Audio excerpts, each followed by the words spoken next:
what's up everyone? This is Scott.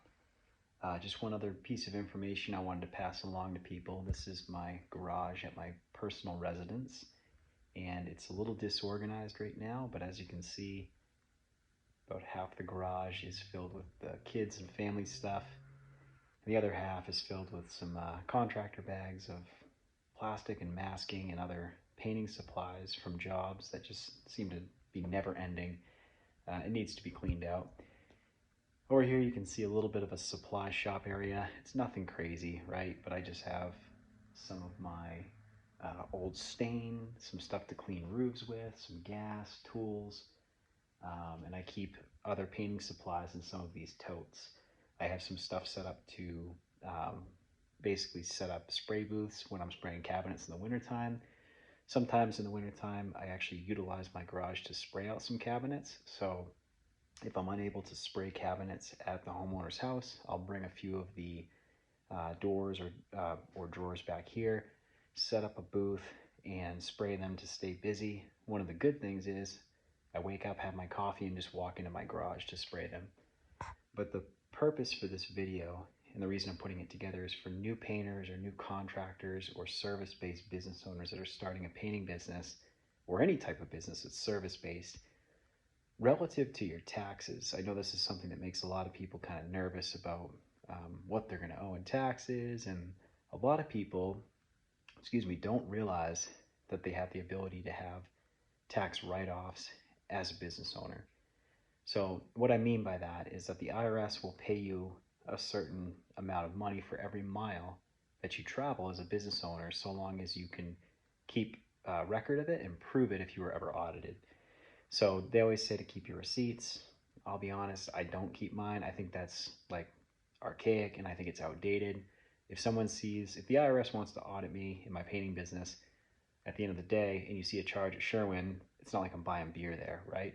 So pretty self-explanatory. I probably should keep receipts, but I think it's ridiculous in 2024 to be printing off receipts. Everything should be a digital record. It's my 2 cents. Take it for what it is. You should probably check with your accountant or whoever would manage your books. But that's my 2 cents. If you are audited, the way that they would bust you for not, either intentionally or unintentionally filing your taxes incorrectly would be if you can't back up something. If they say, well, can you prove what this charge at this store was actually for, or this purchase online? So expenditures, write-offs, you can get thousands of dollars in deductions just from driving your vehicle around. So me personally, driving my painting vehicle to job sites, I utilize an app called Mile IQ. I think I pay $3.99, $4.99 to the Apple Store a month, but it keeps a log. So at the end of the tax year, I can just print it off as a PDF. I can reference it. Basically, every time I drive, it automatically tracks it. I don't even have to open my app, and I'm not sponsored by them or anything like that or trying to promote them. I'm just saying that nobody really has time to go, do the physical labor at a job. If you're a solopreneur, right, and you don't have a team, not many people have the time to drive to the paint store, drive to the job site, perform the physical labor, go to the next estimate on the way home, get dinner for the kids and the family. Even if you're putting in a full 8-hour days of physical labor, it's probably more like a 12 to 15-hour day by the time you drive to the paint store and drive to the estimates and do the runaround for things that you forgot at the paint store while trying to stay productive. So a lot of times I find myself, when I'm working solo, basically doing physical labor 6 hours a day because of all the drive time, the estimates, the paint pickups. And you need to factor those into your bids. Otherwise, you're going to burn yourself out. And I can tell you firsthand, 18 years experience doing this full time, basically a little bit after COVID, when I lost my 9 to 5 and got laid off from my, white collar career. I just jumped into the trades, got licensed, and started this business. And, it wasn't my end goal, but right now, it's my bread and butter. It pays the bills.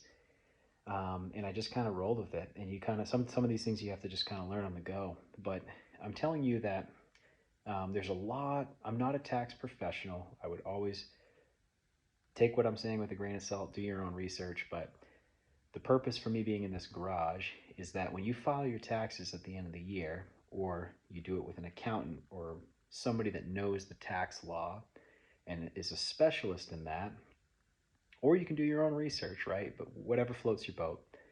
But if you look into the taxes, the IRS, when you're filing your taxes, or an e-file or TurboTax, anything like that, they will ask if you have a business, if you utilize any portion of your home for that business. So, some people have remote businesses where they're full-time YouTubers, or they're selling online courses, or they're day traders.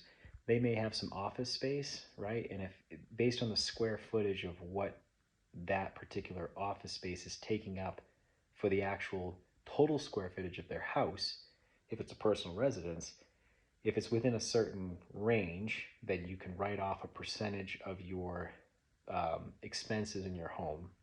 So don't quote me, but I think it's something like if you have more than 400 to 600 square feet or something like that, then you can get up to like 30% of your mortgage written off as a tax deduction for every month, because you're utilizing things like electricity and anything else relative to utilities or just your mortgage.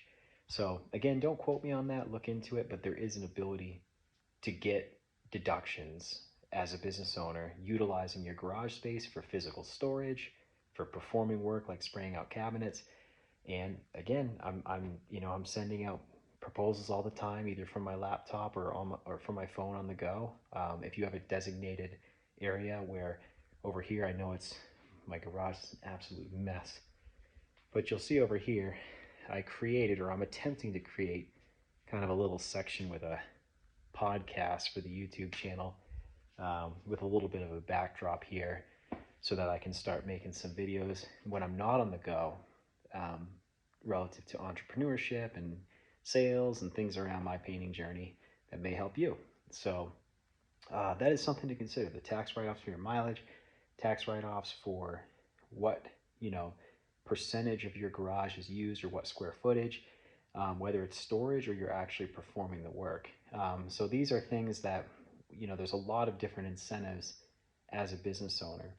And although you do have to pay your taxes, right, at the end of the year as a business owner, and they're not taken out on the front end like a typical 9-to-5 employee, a lot of times business owners, I'll give you another example. A lot of times, yes, you have to pay taxes, but if you know the tax law, you want to take advantage of the breaks that the IRS will give you, right? They are, I know a lot of people look at them as the evil empire because they're taking your hard-earned money, but there are some tax codes that benefit businesses and small businesses and large corporations. So it just comes down to understanding how you can approach the tax law to make sure that you're taking the maximum tax deduction and benefit. Because if you make 100 grand a year, 150 grand a year, just throwing out an arbitrary number, maybe it's less than that, but just as an example, let's say 100 grand a year, right?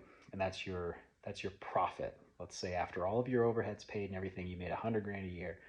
So for that 100 grand, right, here's another example. You can purchase, there's a tax code called Section 179 or 168, depending on whether you are claiming a net loss or net positive, for your business end of the year.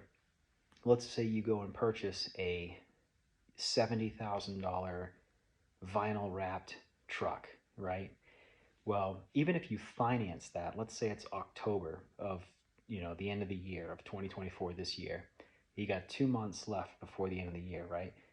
If you purchase that, let's say you just throw a few thousand down, but you're financing the rest, not a significant amount of money. Well, the combination of using Section 179 tax code with accelerated depreciation, right, is that it allows you to take a maximum benefit on the front end. So even though you're financing the truck at 70 grand, you can take, if it's 100% business, you could take that full purchase price of 70,000, even being financed, and you could write that off as 70,000 less in taxable income. So if you made 100 grand a year, and as a business owner, you purchase a vehicle or a truck and utilize that accelerated depreciation with Section 179 or 168, you've now reduced your taxable income out of that 100 down to, now it looks like you made 30 grand for the year. So It's not a loophole. It's not illegal. The IRS knows this.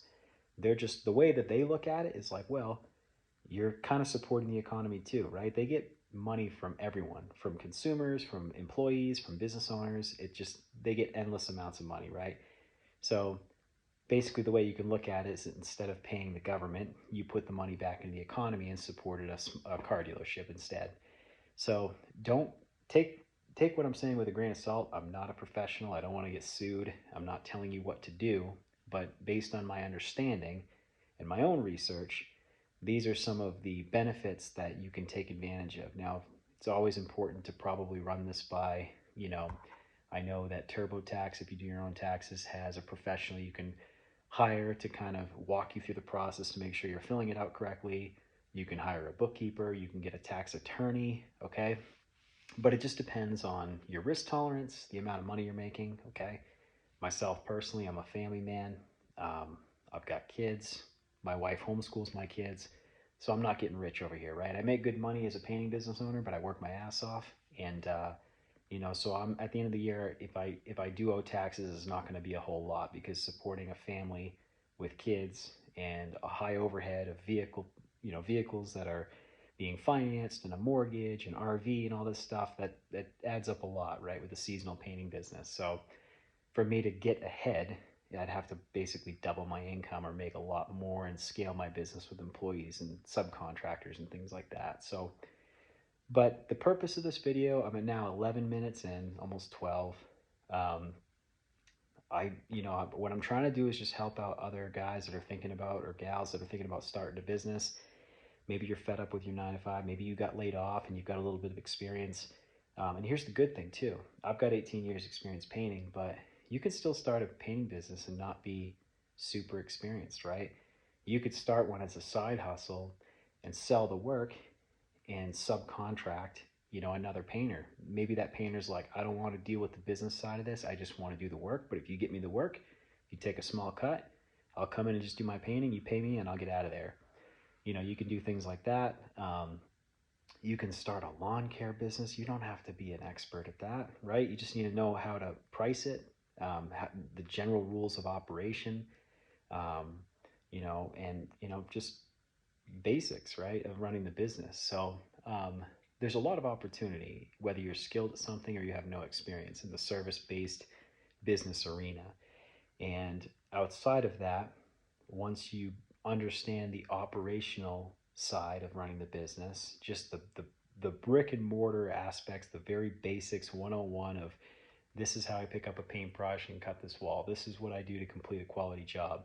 Then you start learning pricing. After you start learning pricing, you learn what the average painter or your competition is charging in your area.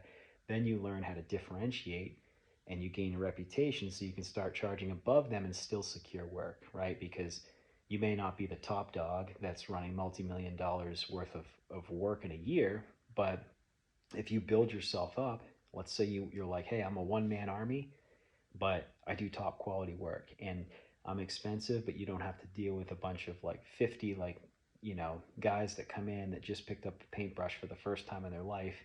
And yeah, it's a legitimate company and they're throwing bodies at it and they're getting it done quick and they're backing it, saying if you're not happy, they'll come fix it. But some people prefer to just work with a smaller individual. And if you want to come at it as a niche angle, it's like, yeah, I only do this service-based, offer or product or service. Like I only paint kitchen cabinets, right? That's what I do, but it's just me, but you do really good work, you can charge a lot more. So getting a little off track, if you're still with me, thank you, and you haven't X'd out of this video yet. But again, I implore you, if you're starting a business, to look at the fundamentals of the operations side, and then pricing. And then at that point, you want to look into marketing, how to get your business name out there. We're going to make several videos on this. I'm not an expert in all of them, but I can tell you the experiences that I've had, both good and bad, with every aspect of building my painting business and how I got to, consistently 6 figures a year with pretty much just myself and some part-time help off and on. So hope this helps, guys. If you haven't yet and this interests you, if you're starting a service business or starting a painting business, Feel free to like this and subscribe, follow along.